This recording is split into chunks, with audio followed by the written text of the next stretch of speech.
Découvrez dès ce mois d'avril le tout premier numéro du magazine Les Récits de l'étrange, Magazine, avec un dossier spécial sur l'incroyable cas de l'observation OVNI d'Ängelholm en Suède.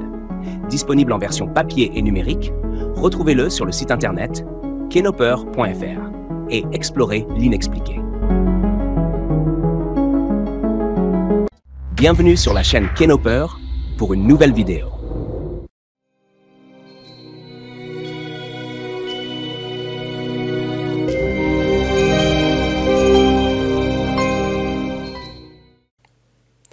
Salut à tous, ici c'est Kenoper.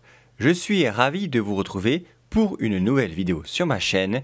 Et cette fois-ci, ça sera une vidéo qui se fait beaucoup sur YouTube. C'est des vidéos réac. Alors pourquoi pas des réactionnaires, un react comme réaction. Voilà, je le prononce sûrement très mal, mais voilà. Des réactions, voilà. Donc react. Et pourquoi? Parce que tout simplement, j'ai constaté qu'il y a certains sujets que j'avais traités dans mes vidéos des récits de l'étrange qui, en partie, donc pas toutes, hein, ont eu leur reportage dans une célèbre émission de TF1 des années 90, l'émission Mystère. Et je me suis dit, tiens, il y a 2-3 sujets comme ça que j'avais traités sur ma chaîne, que cette émission avait aussi traité. Alors, pour une ou deux émissions, j'avais quand même visualisé un peu les reportages, mais vraiment quelques secondes, hein, sans le son souvent, c'était juste pour illustrer avec des images d'archives, entre guillemets, certains de mes sujets en vidéo. Mais globalement, je ne m'étais jamais intéressé à cette émission, déjà parce que je la connaissais de nom, mais quand elle était diffusée sur TF1 au début des années 90, jusqu'au milieu des années 90, je crois, j'étais trop jeune, hein, j'étais gamin. Du coup, en plus, c'était un peu le paranormal, c'était le surnaturel, ça faisait peur, j'étais enfant, enfin bref. Donc, j'avais jamais regardé l'émission. On en avait entendu parler, etc., parce que c'était resté dans les annales de la télévision française, vu que c'était quand même, faut le dire, une des rares émissions à l'époque qui traitait de ce sujet-là. Donc, voilà, il faut rendre à César ce qui lui appartient. Et donc, j'ai retenu 3 sujets que j'avais traités, qui ont été également traités dans mes vidéos des récits d'étranges. Il s'agit de la Sainte Tombe d'Arles-sur-Tech, que je connaissais à titre personnel parce que je vis dans le même département que la commune citée, et que donc c'est une histoire qui est connue dans la région. J'ai également fait des épisodes sur Rennes-le-Château. Là encore, je l'avais fait avant bien sûr de découvrir l'émission, parce que c'est une passion pour moi aussi. Enfin, c'est pas une passion, mais on va dire que ça m'intéresse pas mal. Voilà, je suis pas un chercheur, mais ça m'intéresse, voilà. Tout ce qui est conférences, livres, etc. Je les regarde, j'ai quelques ouvrages même sur ce sujet. J'y suis allé 2 fois, peut-être même une 3e fois cette année. Et enfin, sur l'alchimie, ça c'est une émission qui est un petit peu plus récente. J'avais traité le cas de François Cambriel, qui était un alchimiste du département où je vis, les Pyrénées-Orientales. Et ils avaient traité également de l'alchimie dans cette émission. Donc voilà le programme, et on va commencer du point de vue local, hein, et en plus, c'est la première émission, donc comme ça, c'est dans l'ordre chronologique, avec la Sainte Tombe d'Arles-sur-Tech. Tout de suite, je me tourne vers mon écran d'ordinateur, et nous allons donc regarder ça, et je vais donc réagir. Faire pause les moments qui pour moi me semblent importants, apporter quelques détails, etc. Voilà. Donc c'est parti, je me remets le micro, et c'est parti! Beaucoup d'entre vous, peut-être, ne croient toujours pas à l'histoire. Alors oui, désolé pour la qualité de l'image, forcément, c'était dans les années 90. Il n'y avait pas le 1080p, la 4K, il n'y avait rien de tout ça. On devait être en 480p et encore moins, en 300 peut-être. Sans compter que bon, l'encodage de la vidéo a dû être bien dégueulasse sur YouTube. Enfin bref, voilà, c'est pas terrible, c'est moche, ainsi que le son, mais c'est l'époque. Voilà, c'est une archive. L'histoire que nous venons de raconter, mais je suis sûr que vous êtes beaucoup plus nombreux à croire au miracle. Alors, est-ce que l'on peut ranger dans la catégorie des phénomènes paranormaux, de ce genre de mystère? Je sais pas si vous entendez en fond la petite musique qui fait un petit peu peur avec les synthés. Elle est très légère, mais on l'entend un petit peu. Ce que les croyants appellent un miracle, peut-être certains jugeront cela blasphématoire. Toujours est-il que ce que je vous propose de suivre maintenant, c'est ce que les hommes de foi appellent véritablement un miracle. Alors éventuellement, vu que je suis dans la région, comme je vous disais, je pourrais aussi apporter des détails ou voir s'ils ont fait des erreurs, etc. Je suis pas un grand connaisseur, mais bon.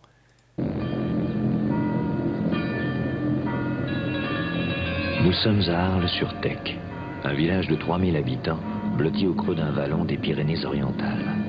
Un petit village typique, avec ses rues tortueuses et son abbaye moyenâgeuse.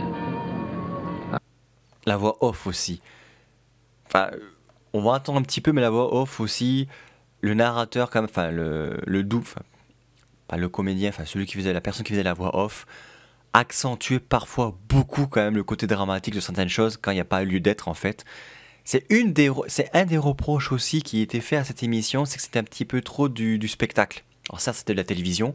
Certes, c'était TF1 qui était déjà privatisé à cette époque, donc il fallait faire du spectacle, hein, bien entendu. Mais là, c'était vraiment too much, hein, comme on dit. Donc déjà, de base, il y avait ça. En plus, on colle ça à l'époque, les années 90. Il y a tout, quoi. Donc c'est surjoué, vous allez voir, il y a un moment... Enfin, j'ai pas vu, voilà, comme je vous ai dit, j'ai pas tout le reportage, mais pour avoir vu d'autres émissions sur d'autres sujets, j'ai vu que parfois c'est très très surjoué. Les acteurs qui font les témoins dans le reportage sont pas crédibles une seconde. La voix off qui rajoute une tonne et musique qui se rajoute, vous allez voir. Ça peut discréditer le truc, voilà. C'est ça aussi, c'est le reproche qui a été fait que je fais. Et du coup, les témoins réels n'ont pas forcément été tout le temps pris au sérieux à cause de cette émission. Un endroit bien tranquille, dont le cœur bat en haut de cette volée de marche, derrière cette grille.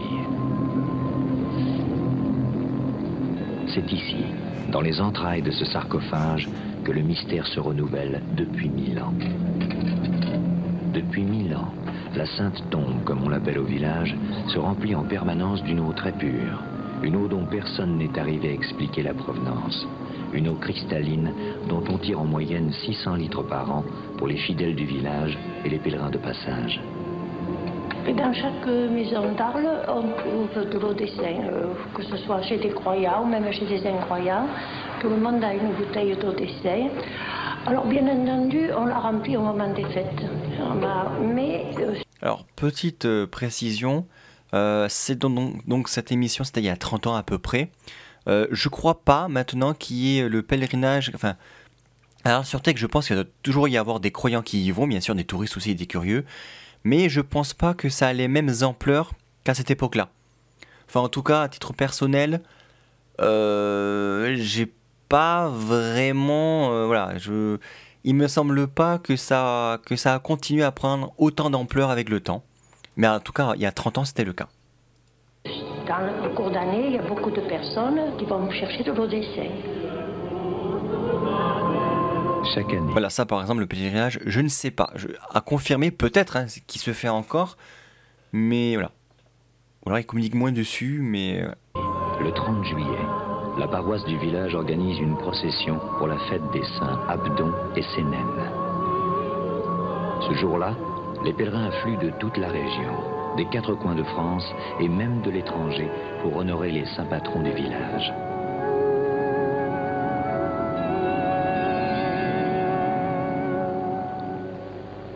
Après la messe, M. Augustin, le sacristain de la paroisse, distribue aux fidèles rassemblés quelques centilitres d'eau de la Sainte Tombe.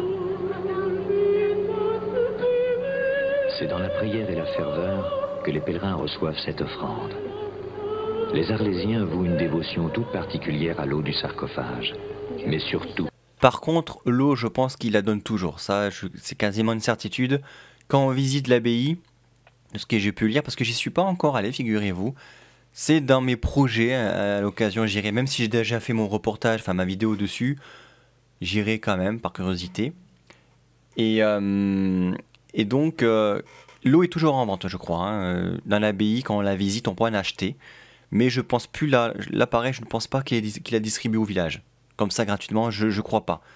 C'est à confirmer. Voilà. Il lui prête des vertus miraculeuses. Dans l'eau du baptême, on utilise l'eau en neuvaine, c'est-à-dire, bien entendu, pendant 9 jours, on dit une prière. Et la plupart du temps, au bout de 9 jours, le mal a disparu. On se sent beaucoup mieux. 1945. Après l'horreur de la guerre, la montagne pyrénéenne a retrouvé toute sa sérénité.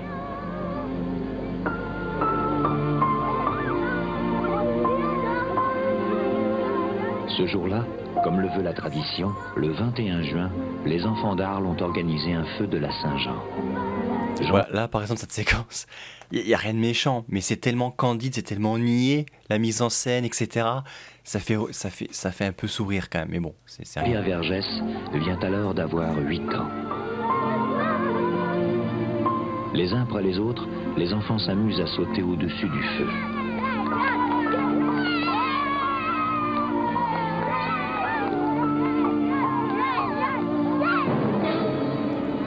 Ça, par contre, la Saint-Jean et le fait de sauter par-dessus le feu, ça se fait encore dans le département, des Pyrénées-Orientales.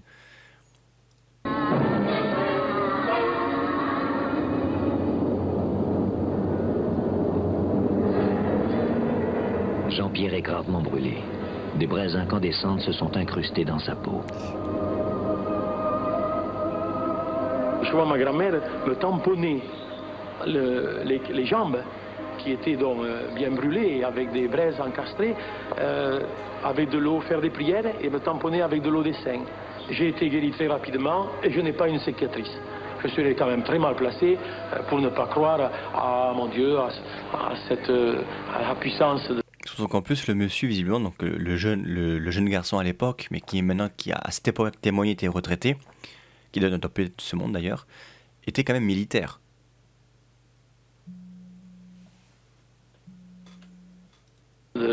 de cette eau. L'eau.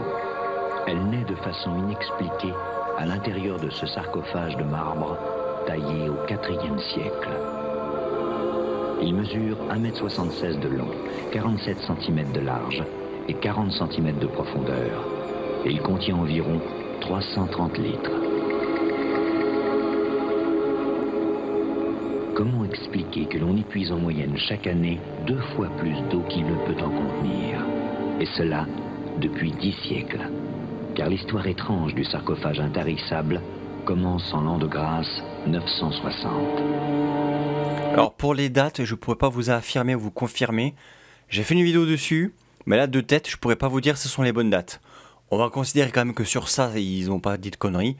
Donc on va considérer que c'est les bonnes dates. En tout cas, ce qui était sûr, c'est que c'était une légende ou une croyance, un peu importe. En tout cas, une histoire qui s'est déroulée il y a longtemps, ça c'est certain. Dans le haut Moyen-Âge, je crois. Donc voilà. À cette époque, selon la légende, le village est dévasté par des créatures monstrueuses, mi-hommes, mi-singes, qui dévorent les enfants. L'approche de l'an 1000 terrorise les catholiques.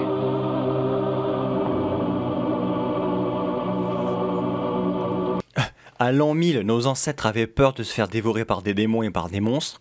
Nous, pour l'an 2000, on a eu peur d'un bug informatique. Comme quoi, chacun les époques. Hein.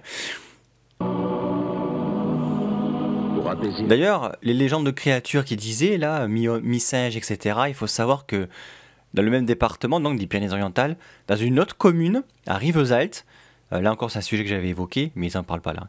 Il y a aussi une légende d'un dragon, une sorte de dragon, etc., qui avait dévoré et tué quelques enfants à Rivesaltes.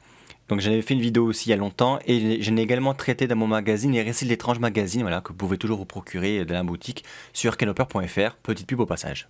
La colère de Dieu, l'abbé Arnufle ramène de Rome les reliques de 2 saints perses, Saint Abdon et Saint Sénène. Malgré de violentes tempêtes, le bateau arrive cependant à bon port avec sa sainte cargaison.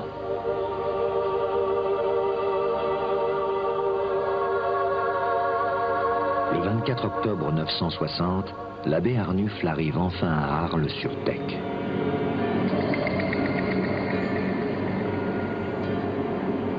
Les saintes reliques sont déposées au fond du sarcophage. En même temps, l'abbé y verse un peu d'eau puisée dans les catacombes romaines.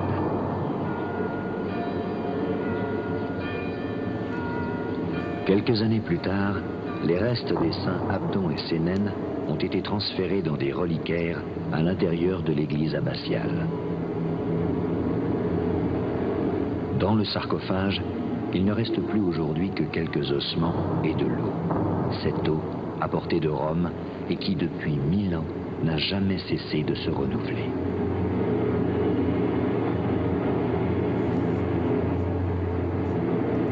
Alors je dois dire que ce reportage-là fait moins sensationnaliste et moins spectacle que durant les prochaines émissions, ou même les prochains sujets. Là, c'est la première émission. Les autres sujets, je ne sais pas comment ils ont été traités.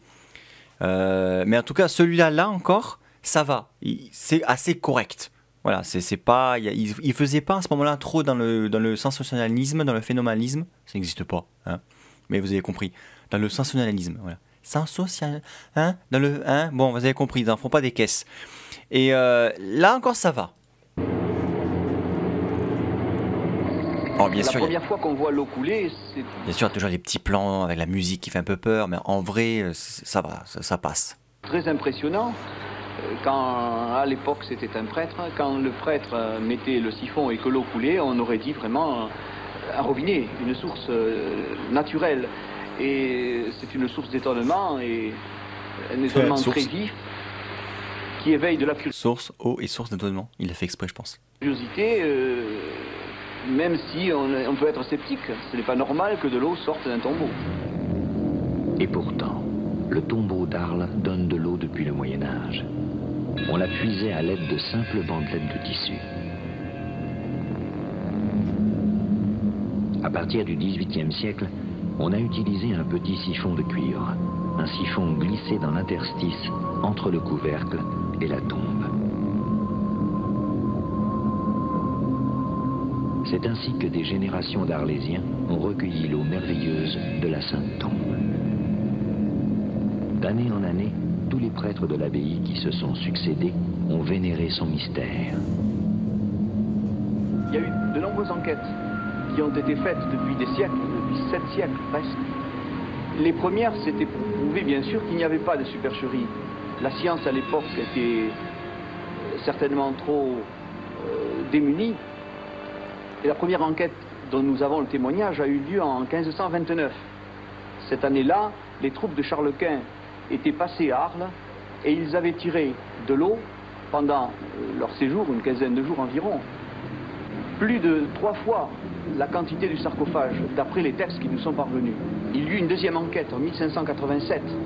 Le visiteur non apostolique vint lui-même s'assurer qu'il n'y avait pas de supercherie. Il fit déplacer le sarcophage. Il le fit sortir, ouvrir, et on constata qu'il n'y avait pas de canal, de conduit dans les supports qui sont toujours là. Il vérifia qu'il n'y avait pas non plus d'interstice, donc l'eau ne pouvait pas remonter par le sol. Il pensait qu'il y avait peut-être une source sous le sarcophage, et l'eau serait remontée. Donc cet argument s'est effondré en 1587. Le mystère demeure. Et nous avons une seule certitude. L'eau n'est pas apportée, elle n'est pas introduite subrepticement. Ça supposerait une supercherie magnifique de 1000 ans. Mais il y a de l'eau. Plusieurs fois, on a ouvert le sarcophage. La dernière fois, c'était en 1950. On l'a vidé et nettoyé. 8 jours plus tard, l'eau réapparaissait. Et pourtant, les rationalistes n'ont jamais lâché prise. Des chimistes, des radiesthésistes ont tenté sans succès de percer son secret. En vrai, là, j'ai pas grand-chose à dire, parce que comme je vous le disais il y a quelques minutes, voilà, il y a pas grand-chose à en dire. En fait, ils relatent des faits, pour le coup, hein, qui sont documentés, puisqu'on voit des coupures de presse. Donc là, on peut pas dire qu'ils inventent, ils disent n'importe quoi. Ils ont quand même des témoignages, enfin, de personnes qui semblent assez être de bonne foi, hein, donc... L'ancien militaire à la retraite, là, à cette époque-là, qui était, quand enfant, avait été brûlé et soigné par cette eau, voilà, il allait témoigner, il allait les souvenirs, enfin, voilà. Ce monsieur qui parlait, là, qui disait que, voilà, il y a eu dans l'histoire des recherches de supercherie, etc., et que, bah, ils n'ont rien trouvé à l'époque, nos ancêtres n'ont rien trouvé à cette époque-là non plus, donc bon. Donc là, il n'y a rien à dire, en fait, là, il y a le défait, c'est pas ni plus ni moins. Octobre 1958. Une revue scientifique de Grenoble, La Houille Blanche, décide de relever le défi. L'enquête est confiée à un jeune hydraulicien qui vient à Arles mener des expériences in situ. Avec l'accord du curé du village, l'ingénieur installe ses instruments de mesure près du sarcophage. Hygromètre, thermomètre et pluviomètre. Ça en fait des mètres. Pendant 2 mois, il vient matin et soir relever les mesures de pluie et de température. Bon, là, je suis d'accord, la musique est insupportable. Le mixage audio, déjà, il est un petit peu aux fraises, mais en plus, la musique est... Enfin, ça fait... Là, pour le coup, ça fait « Oh, ayez peur, mystère, suspense ». Bon, en même temps, c'est le but de l'émission, mais voilà, c'est ce que je disais, parfois, ils en font un petit peu des caisses de temps en temps. Pour mesurer le niveau d'eau à l'intérieur du sarcophage, il fabrique un instrument avec une réglette d'écolier et un simple tuyau. En décembre 1961... Plutôt sommaire pour le scientifique, quand même, ce qu'il utilise, hein. L'ingénieur publie son rapport dans La Houille Blanche. Il pense avoir trouvé la solution au mystère et confie les résultats de ses expériences à l'un de ses collègues. Il a trouvé que entre l'eau qui tombait et le passage en gouttelette dans le sarcophage, il s'écoulait, je vois ici, 4-5 jours pour faire le passage. Le sarcophage est imperméable. Parce que si c'est poreux, l'eau qui entre par le couvercle doit passer par le fond. Il a encore un deuxième militaire à la retraite, en plus anglais, donc étranger. Donc il vit dans le village, mais il peut pas avoir été bercé par cette légende depuis tout petit, il croit forcément parce qu'on lui a raconté. Donc là, pour le coup, c'était un reportage, c'était leur premier de cette émission. Ils interrogeaient les deux parties, ils disaient des choses documentées, ils sourçaient, ils interrogeaient des personnes de bonne foi, pas des huluberlus, non. Parce que si il y a des on verra pour les prochaines fois sur Rennes-le-Château et l'alchimie, mais en tout cas là... trous en haut, il y a des trous en bas. Si vous avez déjà du calcaire qui a été dissous dans l'eau qui est passée à travers le couvercle, c'est une eau qui va donc avoir peut-être un CO2, un calcaire, donc des carbonates qui vont se trouver dans le fond du sarcophage. Des carbonates qui vont éventuellement donc se déposer, donc contribuer à l'étanchéité du sarcophage dans sa partie basse. Depuis Grenoble, j'ai pas tout compris. L'ingénieur demande à l'instituteur d'Arles de mener une dernière expérience. Son but, vérifier que le couvercle est bien perméable. Mais l'expérience ne démontrera rien. La Sainte Tombe ne livre pas son secret. J'ai envoyé l'eau du sarcophage, l'eau de la pluie de la ville et tout ça à Londres. Et Londres a catégoriquement dit que l'eau du sarcophage n'a rien à faire avec l'eau de pluie. Ah oui, quand même. Ça a été analysé dans un laboratoire indépendant, enfin, j'imagine, parce que je veux dire, dans un laboratoire étranger, en Royaume-Uni. Donc là-bas, pareil, ils ne doivent même pas connaître la légende, ni l'histoire, ni même où se situent les Pyrénées-Orientales, et encore moins le village d'Arles-sur-Tech. Ils ont dit ce qu'ils ont eu, non, il n'y a rien. C'est bizarre. Donc, l'eau ne passe pas. Cette eau, j'y vois un signe de la bonté de Dieu pour nous. Alors pourquoi Dieu qui a créé le monde, qui a créé la matière, qui a créé la pierre, qui a créé l'eau, ne nous donnerait-il pas cette eau tout simplement comme signe de cette vie qu'il veut nous donner? Prudente, l'Église refuse de prendre officiellement position à propos du mystère de la Sainte Tombe.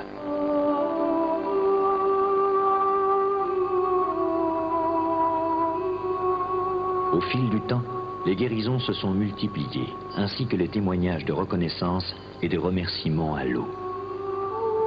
Depuis 1000 ans, le sarcophage ne s'est presque jamais tari, sauf en 1794, quand il a été profané par des soldats républicains. Mystérieusement, l'eau avait disparu. Elle n'est réapparue qu'un an plus tard, quand le curé a fait nettoyer la tombe. Les femmes du village n'arrivaient pas à l'essuyer. L'eau suintait spontanément. Si je me rappelle bien, ça je l'ai lu, je n'ose pas vous l'assurer, mais je pense que pendant la guerre, il y a également eu quelque chose. Chaque fois qu'il y a des événements qui se préparent, il n'y a plus d'eau dans la tombe.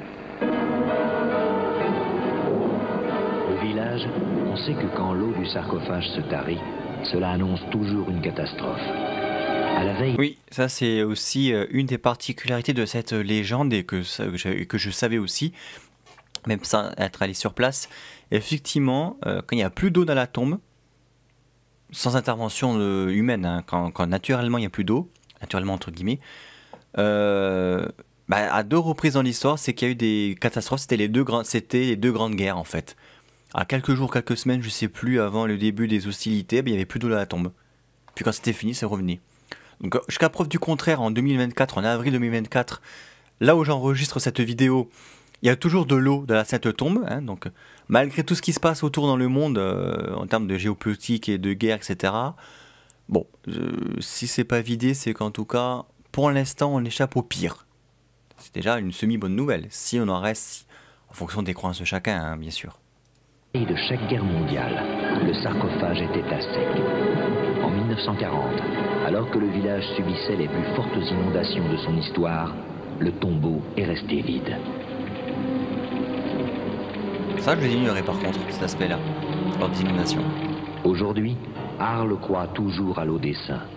Le mystère du sarcophage fait partie de la vie des habitants.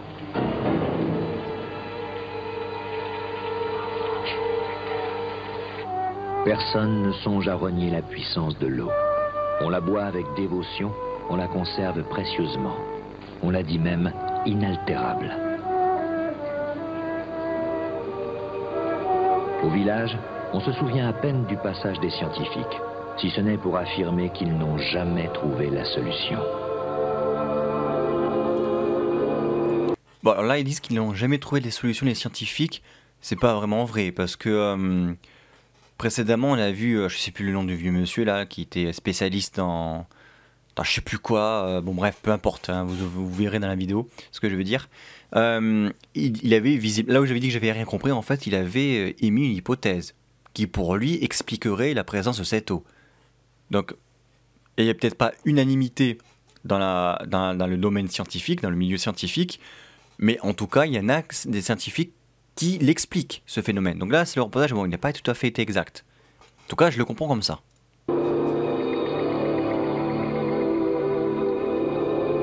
Le sarcophage n'a pas encore livré son secret. Un secret qui survit depuis bientôt 1000 ans. Combien ?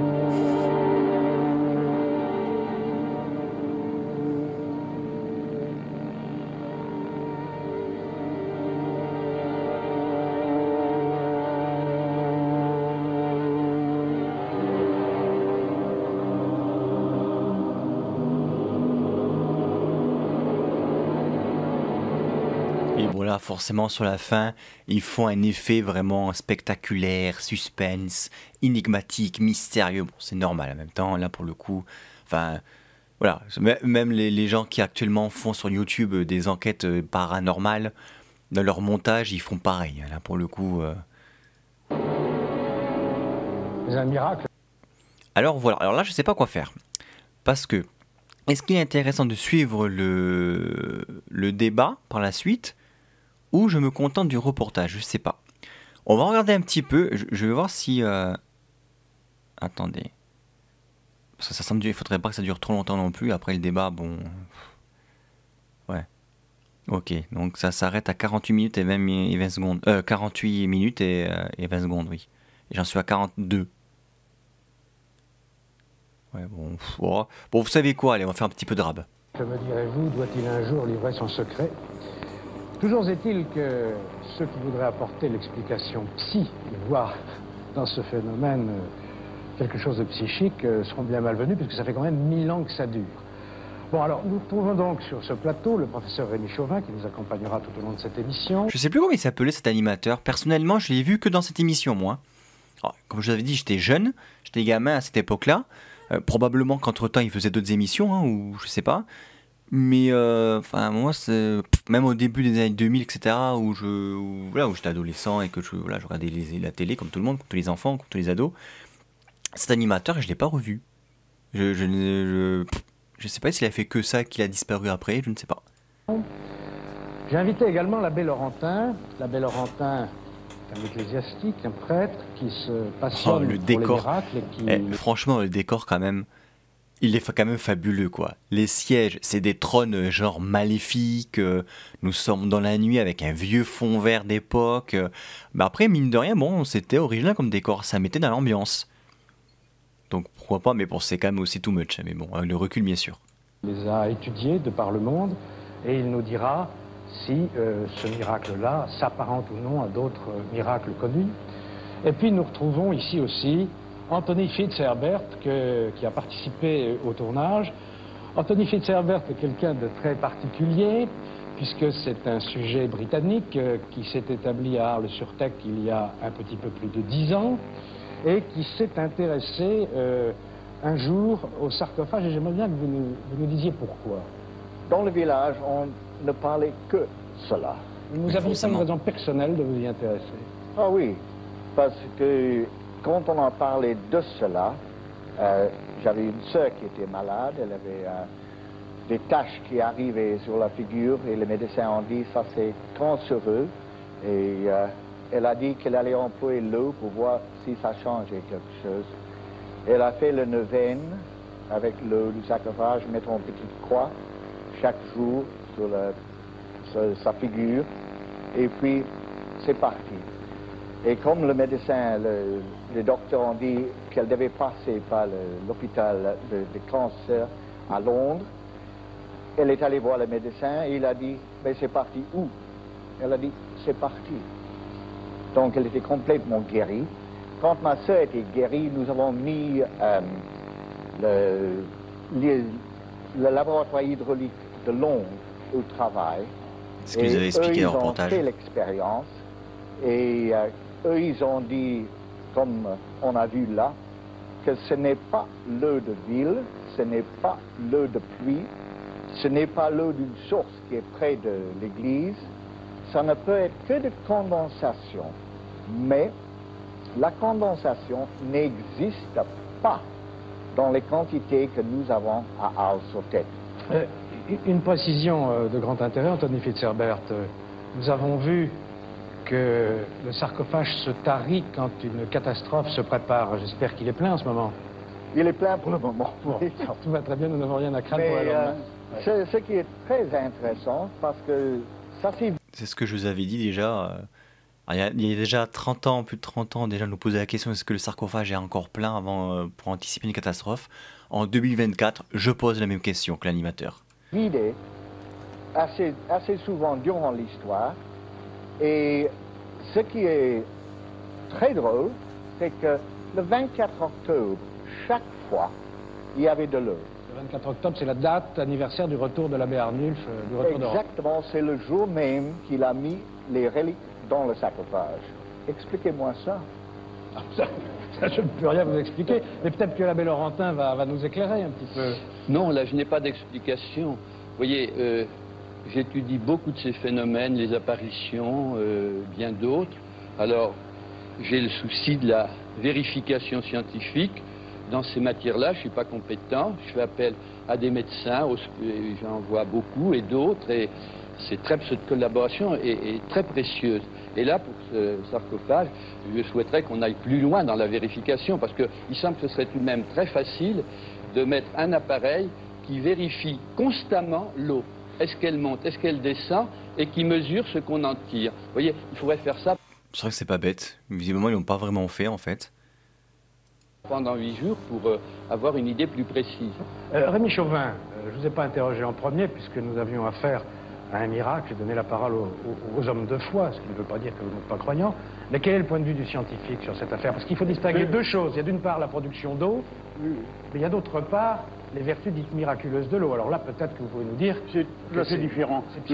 Dans l'histoire du sarcophage, comme monsieur l'a lui-même souligné, toutes les expérimentations nécessaires n'ont pas été faites. Par exemple, une très simple, enfermer le sarcophage dans un étui de plastique. Autre question, pourquoi justement ces techniques n'ont pas été faites? Même ce scientifique-là disait, bah oui, j'avoue, pas tout n'a été fait, c'est quand même bizarre aussi. Si l'eau se produit encore à ce moment-là, c'est qu'elle vient de l'intérieur et pas de l'extérieur. Cela n'a pas été fait, beaucoup d'autres choses n'ont pas été faites, si bien je ne peux rien dire. On l'a quand même couvert de plastique pour prouver que c'était pas l'eau de pluie. Oui, bien sûr. Mais enfin, c'est très intéressant parce que c'est un phénomène reproductible qu'on peut observer comme on veut. Et comme les interlocuteurs l'ont dit déjà, des tas de choses intéressantes auraient pu être faites qui n'ont pas été faites. Alors attendons, mais on a un objet qui est parfaitement vérifiable, vous comprenez? D'ailleurs, profitons de cette émission pour demander aux scientifiques de procéder sur le sarcophage d'Arles-sur-Tech à de véritables expérimentations qui peut-être nous en apprendront.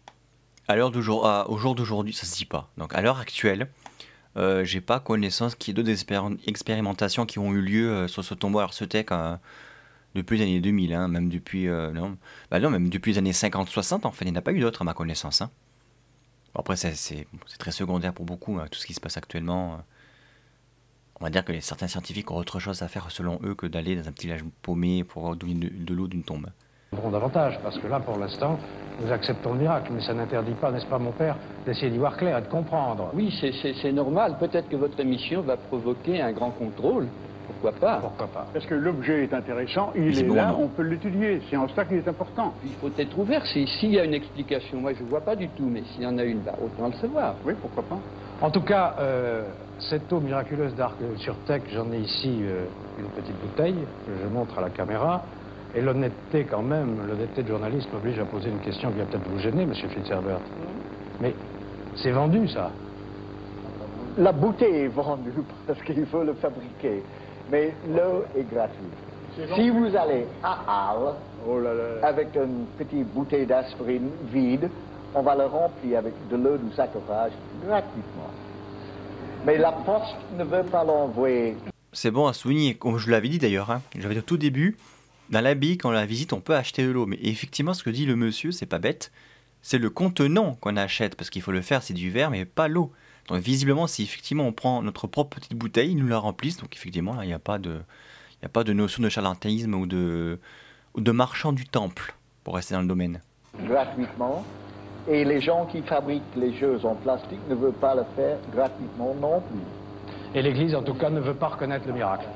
Il faut quand même qu'une équipe de scientifiques sérieux aille se pencher sur ce sarcophage le temps nécessaire pour essayer d'y voir un peu plus clair, car les études menées jusqu'à présent, quand même, laissent un petit peu à désirer au plan de la simple rigueur scientifique. Et ben voilà, c'est ainsi que se termine donc notre premier React sur l'émission Mystère, l'émission numéro 1, sans faire exprès, sur la Sainte Tombe d'Arles-sur-Tech. Je vous invite donc à regarder également ma vidéo que j'ai sortie il y a l'année dernière, je crois, si le sujet vous intéresse. Et puis moi, je vous retrouve la prochaine fois pour une nouvelle vidéo React sur Rennes-le-Château. En attendant, je vous dis à la prochaine pour une nouvelle vidéo sur ma chaîne. Salut, ciao, bye bye. N'oubliez pas de liker cette vidéo et de vous abonner à la chaîne. Activez la cloche pour recevoir des notifications sur les prochaines vidéos.